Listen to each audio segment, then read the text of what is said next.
di lagu yang digubah oleh W.R. Supratman itu tidak ada kata ibunya, tidak ada ibu kita Kartini. Itu nggak ada, itu ciptaan Orde Baru. Jadi itu di aransemen ulang ya dirinya lagunya jadi ibu kita Kartini. Makanya nanti banyak sekali pada zaman Orde Baru itu acara-acara keibuan. Jadi Kartini yang revolusioner pada zaman awal-awal perjuangan kemerdekaan tiba-tiba menjadi seorang ibu yang domestik. Acara-acaranya seremonial termasuk. Kartini menyebut bahwa semua ini karena sistem gitu. Jadi ada sistem yang salah di zaman itu, dia udah tahu gitu. Bagaimana bahwa orang-orang yang sebenarnya itu pemimpin yang memilih kebenaran, dia tidak akan mencapai hal itu karena memang tidak ada keadilan. Dia terbentur oleh pemerintahan seperti itu.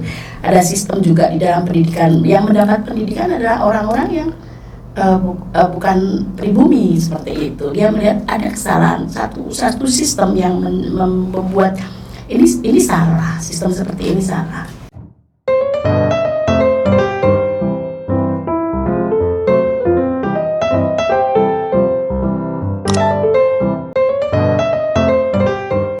Sudah bersama saya 3 orang teman yang akan membicarakan Kartini dan pemikiran. Yang pertama ada Bapak Fauzi Sukri, seorang esais dan penulis. Ya. Dulu pernah menjadi aktivis pers juga, Ya.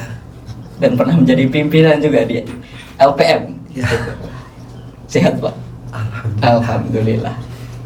Yang kedua ada teman kita bernama Bu Astuti, aktivis perempuan dan penulis juga. Mari kita sapa terlebih dahulu. Apa kabar Bu Astuti? Kabar baik Mas Sandaru, kabar baik ya teman-teman ngopi. Dan yang terakhir pemuda Indonesia, pelajar Indonesia dari Surakarta langsung, ada Mbak Idaman Hati atau Mbak Ida. Halo Mbak Ida. Halo Mas. Sehat? Sehat. Oke. Ya, hari ini kita akan ngobrol-ngobrol begitu soal apa ya, Kartini begitu. Padahal kalau kita bicara ngobrolin orang itu gibah ya sebenarnya. Tapi nggak apa-apa karena ini tokoh nasional kita semuanya.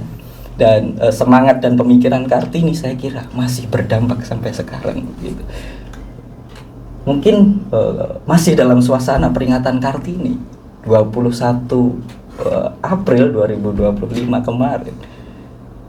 Kira-kira dari teman-teman ini apa atau bagaimana cara merayakan Hari Kartini ini? Mungkin dari Mbak Ida dulu, mungkin di sekolah pasti kan ada, ya, ada. Kegiatan peringatan Kartini. Kalau di sekolahan itu saat ini acaranya kayak gimana? Kalau di sekolah kemarin tanggal 21 hari Senin, itu sebenarnya nggak ada yang khususnya sih, cuman para siswa disuruh pakai batik sama bawahannya menyesuaikan aja gitu. Terus ada upacara peringatan Hari Kartini. Ya sudah. Oke, upacara-upacara gitu ya. Klasik. Ada acara-acara kayak pentas seni gitu-gitu? Ada? Itu ada, tapi beberapa hari setelahnya. Tapi namanya tuh putra putri SMA saya. Jadi ya itu sekalian juga memperingati Hari Kartini. Kami panitia itu memakai kebaya sama lurik lah kalau yang laki-laki. Habis itu 10 finalis putra putri 5 pasang dinobatkan untuk perwakilan sekolah. Ada yang menang begitu ya? Iya. Nah, itu kalau menang dapat apa itu? Dapat jabatan. Dapat jabatan. Berapa tahun? Cuma setahun. Oh, 1 tahun. Ya, jadi kayak tahunan duta gitu ya? Iya, duta sekolah. Oke. Kalau Bu Astuti sendiri nih merayakan Hari Kartini itu seperti apa ini? Begini Mas Sandaru ya, kita ngomongin soal ini aja ya, peringatan di kantor YAPI ya, karena saya juga bagian dari Yayasan YAPI. Jadi Yayasan YAPI kemarin menyelenggarakan diskusi kajian kritis, diskusi hukum kajian kritis dengan menonton film Kartini yang produksi tahun 1982. Jadi produknya Sumanjaya mendatangkan filmmaker Mbak Fani Khotimah untuk menjadi fasilitator sekaligus narasumber juga penanggap diskusi itu. Dan di acara ini diselenggarakan oleh Komasipera, jadi komunitas masyarakat sipil yang peduli dengan isu-isu perempuan di Surakarta. Jadi didukung oleh Yayasan YAPI, mereka kita menyelenggarakan nonton bareng dan peminatnya lumayan banyak, ada sekitar 30-an ya, 30-an peserta, dan semuanya bersuara menanggapi apa yang telah kita tonton gitu, dan memang betul-betul kritis dan menyatakan bahwa ternyata memperingati Hari Kartini itu nggak melulu soal kita lomba ada berkebaya gitu, tapi juga bagaimana kita melihat perjuangan Kartini dalam bentuk film, dan itu benar-benar di luar ekspektasi peserta karena ternyata perjuangan Kartini seperti ini ya gitu. Seperti itu. Meskipun ada beberapa yang mengaku sudah menonton di tahun itu ketika produksi, tetapi kan itu ada kesenjangan waktu mengulang, dan ada juga yang bersaksi bahwa setiap tahun dia menonton film Kartini ini, setiap tahun pula ada kebaruan pemikiran, ide yang dia temukan di film ini. Gitu kan luar biasa sekali gitu ya. Seperti itu. Gitu aja Mas Handaru. Terima kasih. Padahal udah film lama ya. Ketika ditonton lagi, ada hal yang ditemukan. Baik, mungkin selanjutnya ya saya sedikit retrospeksi aja ya bagaimana kita mempersepsi sosok Kartini. Jadi ada semacam perubahan yang terus terjadi pada sosok Kartini. Bagaimana kita membayangkan? Kita lihat pada tahun saat Kartini mulai menulis surat, Kartini itu dipersepsi sebagai seorang gadis perempuan Jawa. Jadi orang-orang kolonial termasuk Abendano dan segala macamnya itu, dia melihat sosok Kartini itu sebagai perempuan yang gelisah, orang gadis. Itu. Terus yang menarik adalah kegelisahan Kartini itu bisa menjadi wakil banyak dari seorang perempuan di Hindia Belanda. Terutama kan apa? Dia pengen perempuan itu menjadi perempuan mandiri, perempuan yang kritis, perempuan yang bisa berperan dalam banyak lini, tidak hanya ada di dalam rumah. Nah, yang menarik adalah perubahan perempuan dari seorang gadis ini tiba-tiba melompat lagi saat golongan golongan aktivis revolusioner, aktivis nasionalis revolusioner melihat Kartini itu sebagai sosok pendekar pejuang nasionalis. Jadi dari awalnya seorang gadis umur belasan ya, umur 18, 19 sampai akhirnya menikah. Jadi berubah. Jadi seorang nasionalis, seorang revolusioner. Karena apa? Gagasan Kartini memang menginginkan perempuan itu menjadi perempuan yang pejuang, perempuan yang bisa mandiri bagi dirinya sendiri, menjadi pencerah bagi bangsanya. Dan akhirnya apa? Gagasan Kartini itu pengen membentuk sekolah.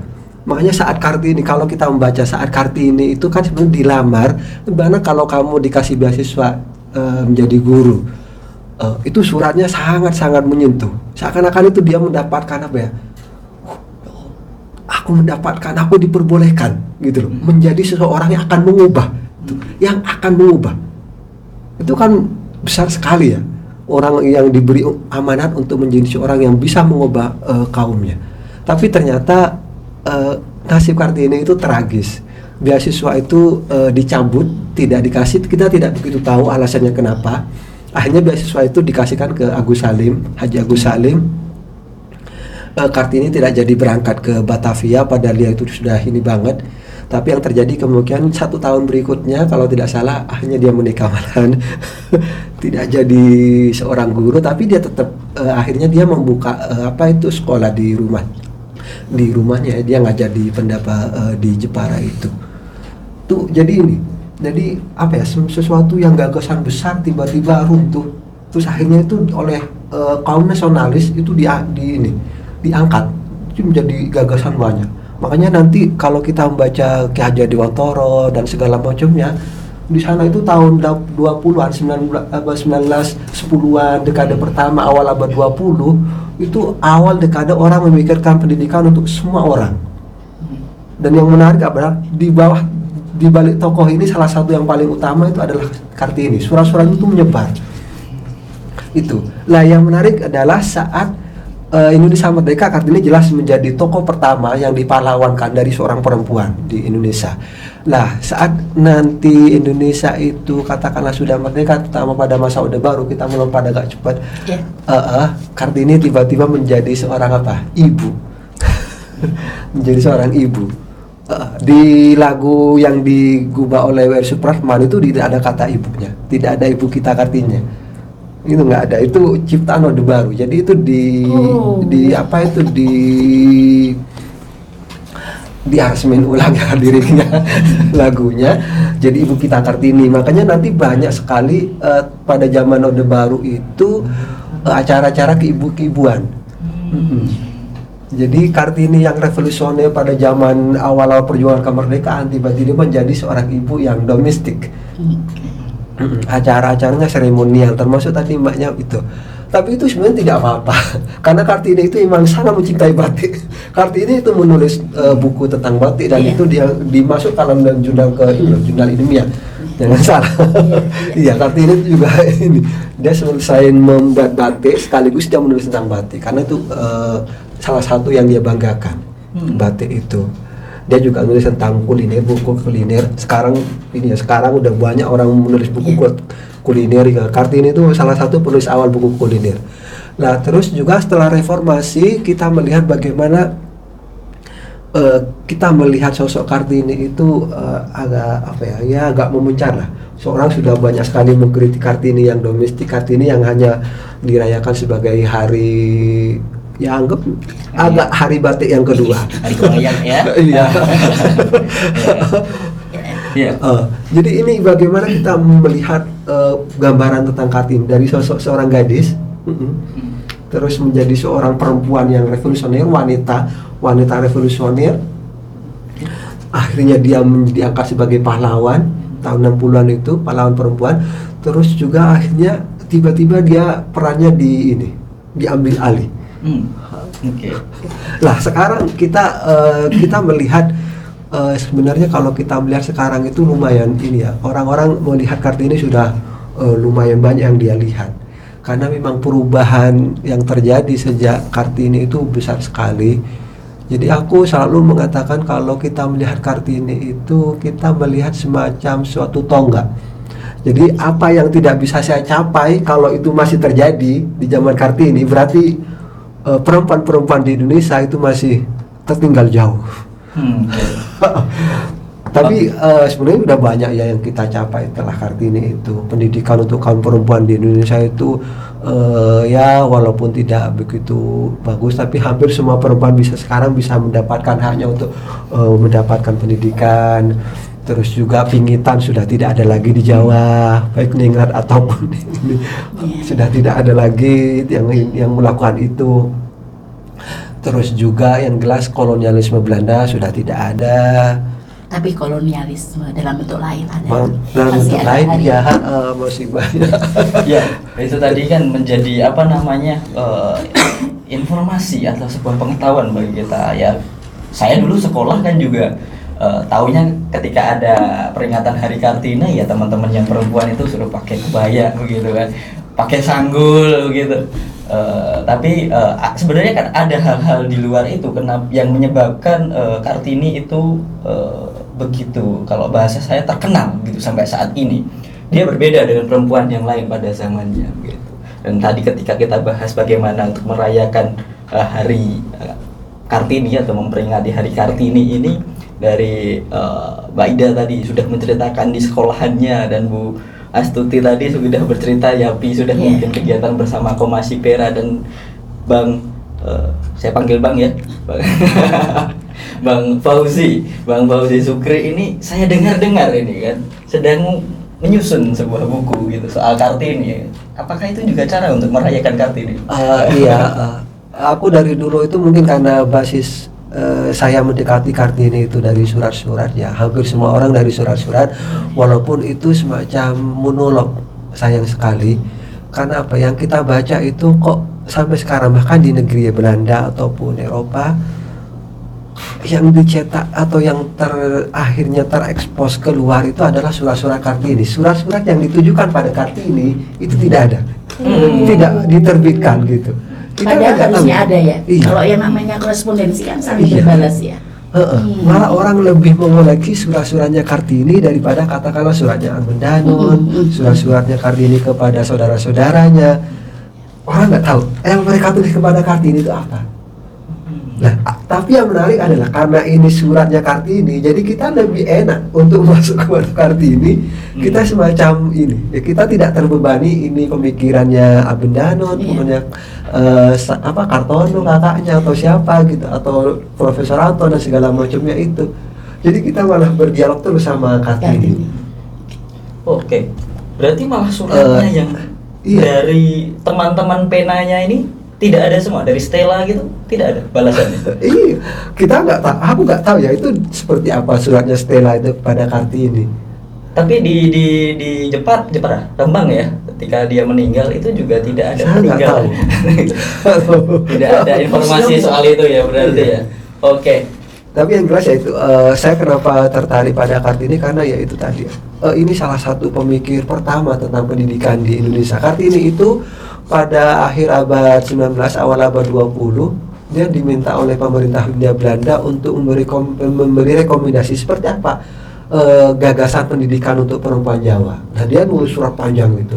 Itu pun sekaligus sebagai nanti semacam itu surat permohonan dia untuk beasiswa sebenarnya juga.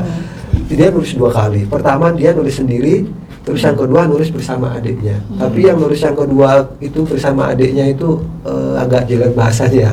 Terus gagasannya sebenarnya sama dengan yang pertama. Nah di situ banyak dibahas tentang bagaimana gagasan dia untuk pendidikan perempuan di Jawa.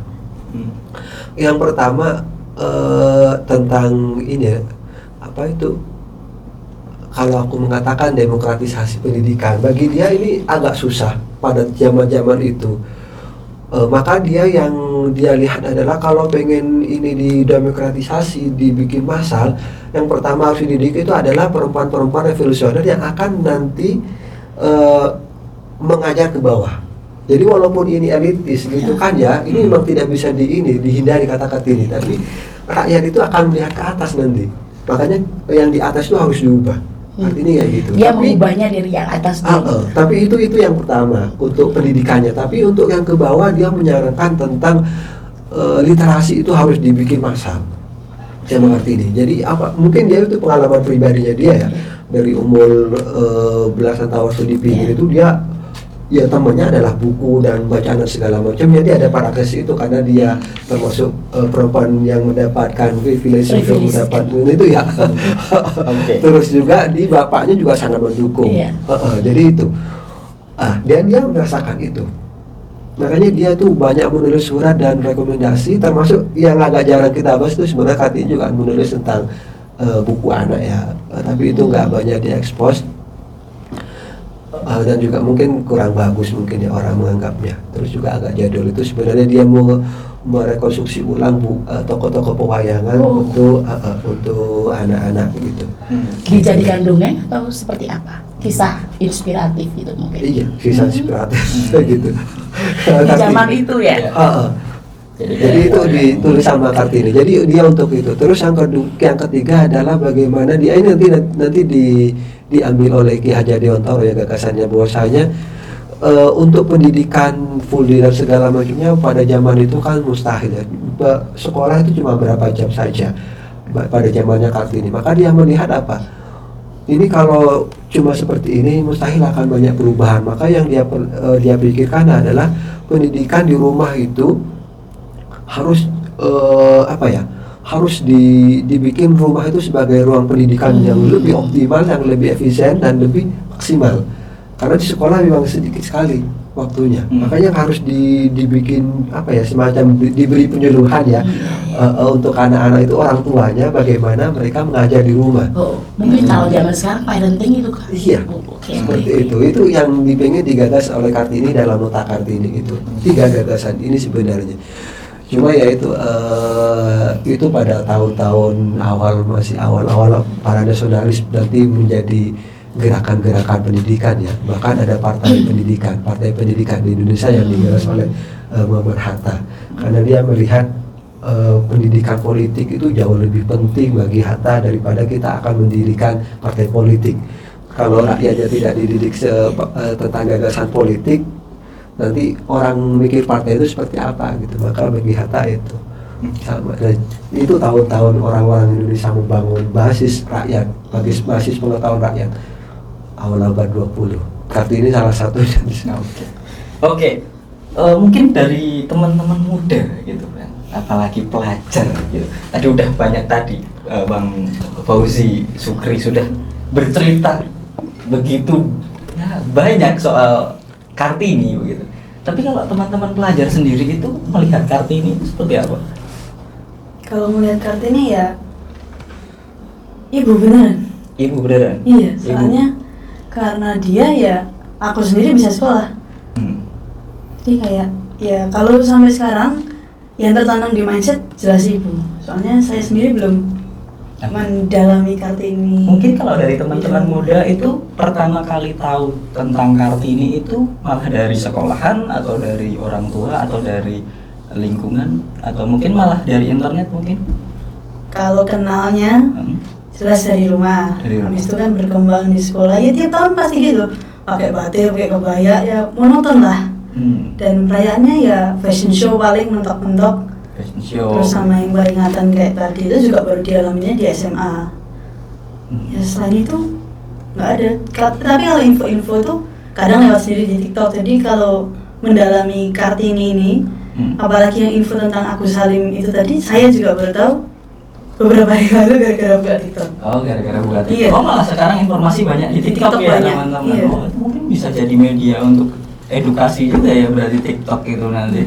Tapi kalau di sekolahan sendiri, Ida, apakah ada mata pelajaran sejarah yang membahas soal khusus Kartini gitu, sosoknya gitu?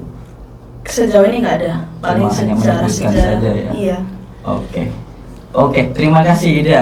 Mungkin saya bergeser ke Bu Astuti ini. Kok aduh? Enggak, kan kemarin tadi kan bercerita bahwa ada kegiatan ini teman-teman nonton film kan. Jujur saya sendiri pun tidak begitu mengenal sosok Kartini. Yang saya tahu ya gara-gara Kartini, mungkin sama kayak Ida tadi. Gara-gara Kartini sekarang teman-teman perempuan di Indonesia ini bisa sekolah begitu.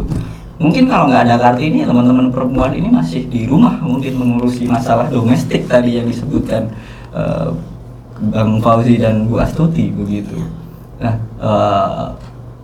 dari menonton film sendiri itu antusias atau yang didapat atau hal yang baru yang disebutkan Bu Astuti tadi yang didapatkan peserta itu apa saja? Ya, jadi kemarin tercetus bahwa ternyata ini di film ya, di filmnya Syumhandep ada satu kata namanya sistem. Ya, Kartini menyebut bahwa semua ini karena sistem gitu. Jadi ada sistem yang salah di zaman itu, dia udah tahu gitu bagaimana bahwa orang-orang yang sebenarnya itu pemimpin yang membela kebenaran dia tidak akan mencapai hal itu karena memang tidak ada keadilan, dia terbentur oleh pemerintahan seperti itu.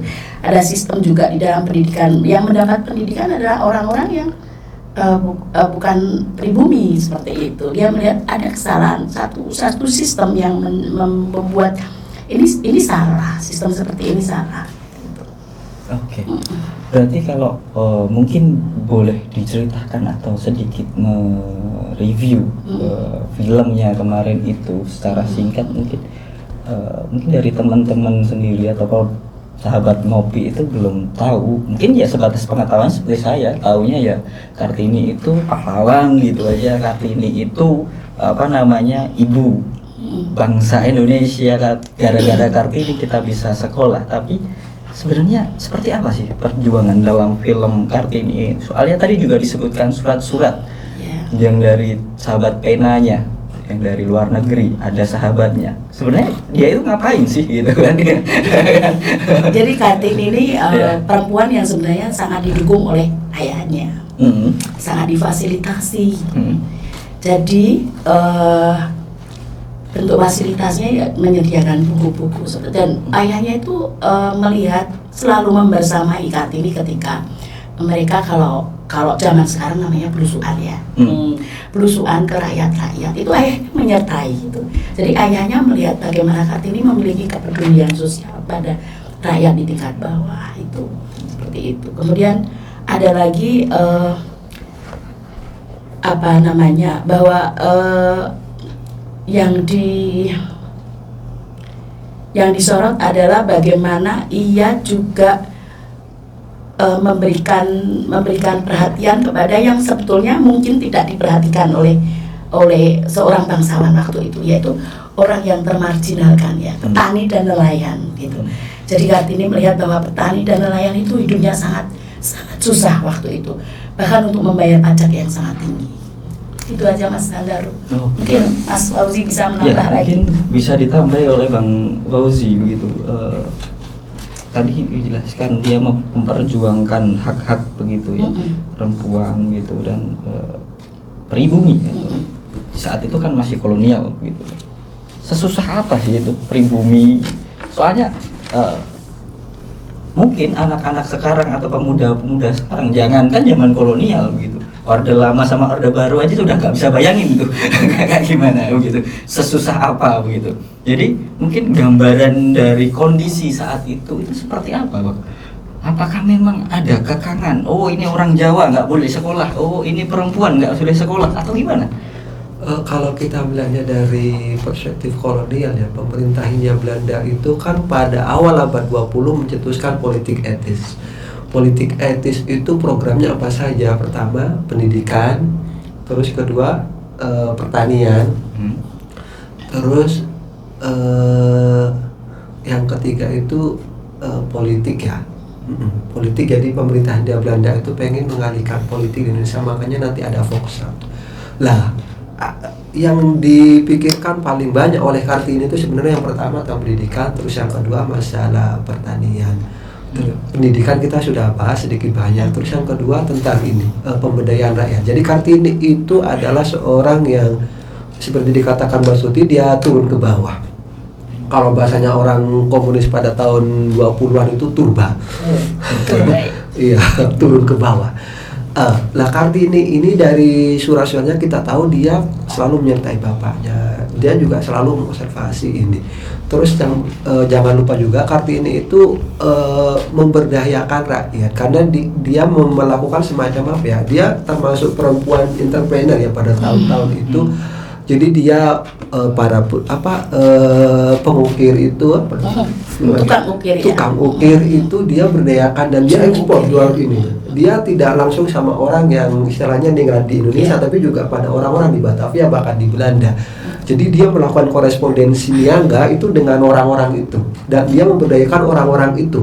Dan itu sama dia tidak dihargai sebagaimana orang biasa ya, tapi dihargai dengan harga harga tertinggi. Makanya orang-orang merasa sangat dihargai dengan kehadiran Kartini itu. Terus juga bagaimana dia merespon tentang kebijakan-kebijakan Hindia Belanda. Bagi dia memang dia melihat politik di Hindia Belanda pada zaman itu ini mustahil kalau seperti ini terus. Harus ada perubahan.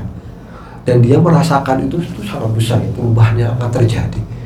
Bayangin seorang perempuan pada awal abad 20 dia bisa naik kereta api ke Batavia, dia bisa melihat kapal dan segala macamnya. Terus dia juga bisa melihat perubahan-perubahan yang akan terjadi di zaman Belanda melalui apa yang terjadi di Eropa. Terutama melalui ilmu pengetahuan dan segala macamnya. Jadi melihat teknologi dan ilmu pengetahuan yang akan hadir di Hindia Belanda, dan dia satu-satunya mata mungkin ya. Bukan, kita tidak mengatakan satu-satunya, tapi dia yang paling sadar akan melihat perubahan itu.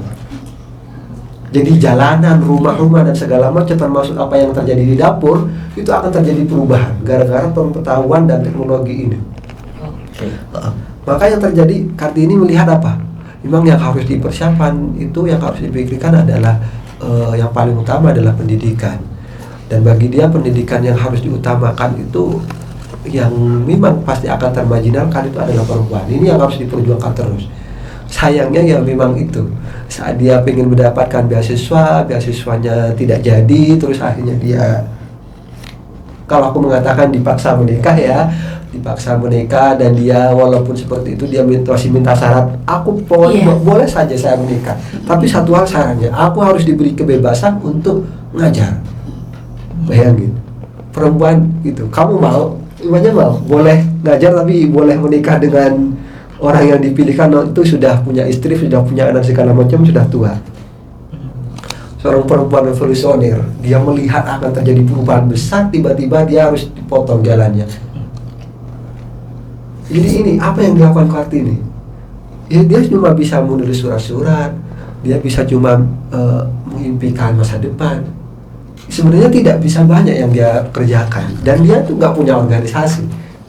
Makanya nanti yang terjadi adalah ada beberapa orang etisi, ya, orang menyebutnya etisi atau orang-orang Belanda yang bersimpati pada gagasan-gagasan Kartini.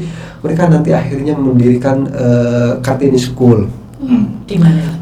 di berbagai kota, terutama di kota-kota besar ya, di Jakarta, termasuk di Solo kalau tidak salah, yang jelas di Jepara, di Semarang, itu ada beberapa. Yang dilakukan Kartini itu yang memberi inspirasi pada masa depan. Ayo, ada perubahan yang akan terjadi, kita harus ikutin itu, kita harus persiapkan diri. Itu, dan itu ya satu-satunya yang bisa melakukan itu adalah lembaga pendidikan, dan satu-satunya yang harus terlibat dengan aktif itu adalah perempuan. Itu yang dipenginkan oleh Kartini. Oke, berarti tidak hanya keprihatinan karena ketimpangan hak, tapi Kartini juga memiliki pandangan ke depan bahwa ketika sistem yang sekarang ini tidak diperbaharui atau tidak dirubah, bangsa ini akan tetap ketinggalan begitu. Iya. Oke, berarti sudah sejauh itu Kartini memikirkan bangsanya. Iya, makanya nanti Indonesianis dari Amerika ya, George Cahin itu dia mengatakan bahwasanya obat pertama nasionalisme Indonesia itu sebenarnya datang dari seorang perempuan, Kartini. Oh, mungkin ini agak terlalu membesar-besarkan ya bagi itu, tapi ini yang mengatakan seorang Indonesianis, seorang peneliti dari Amerika mengatakan seperti itu. Jadi bukan orang-orang komunis, bukan orang nasionalis atau orang-orang dari kelompok Islam, tapi dari seorang perempuan, karena dia nanti yang menjadi inspirasi. Memang agak sedikit membesar-besarkan, tapi ada benarnya sedikit juga. Iya, kalau boleh bercerita, kemarin saya juga ada diskusi soal buku, tapi bukan buku yang Kartini begitu. Karena di situ menyebutkan ada sosok-sosok perempuan yang hebat ternyata di Indonesia ini yang mampu mengantarkan bangsanya itu menjadi bangsa yang besar. Salah satunya Ratu Sima begitu kan. Ada Tribuana Tunggadewi, Ibu Gayatri gitu. Jadi dan kemarin juga ada pembahasan apakah nanti Indonesia juga akan dijaya ketika memang perempuan yang akan mengambil alih kepemimpinan gitu kan. Nah, kita lihat nanti, kalau itu kita nggak tahu.